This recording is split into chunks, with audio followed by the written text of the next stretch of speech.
the use of lethal force. What is lethal force? And that is the sense where a police officer, and I realize this is controversial because of various cases, in recent months and years, but that officer is empowered to be judge, jury, and executioner on the spot if his life is threatened.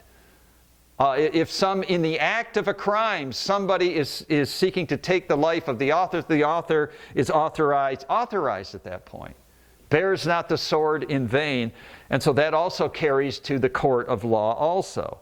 So therefore, capital punishment is consistent with the exclusive right of divine vengeance. God will make it right. God will provide his own vengeance in the sense that he is the sole judge, but his judgment can be mediated through human government.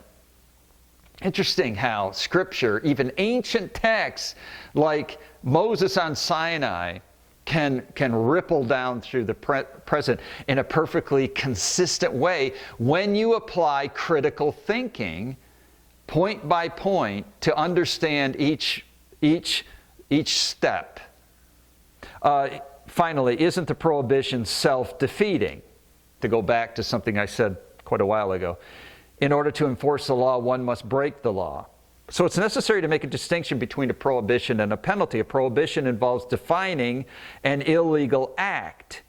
A penalty involves the consequences attached to the commission of that illegal act. So the one enforcing the penalty is deemed an authoritative instrument for applying the penalty of the law. It does not follow that by enforcing the penalty of the law, one becomes guilty of the crime demanding the penalty. So put another way, where the taking of the life is concerned, one is either guilty of a crime or one is empowered to enforce the penalty of that crime.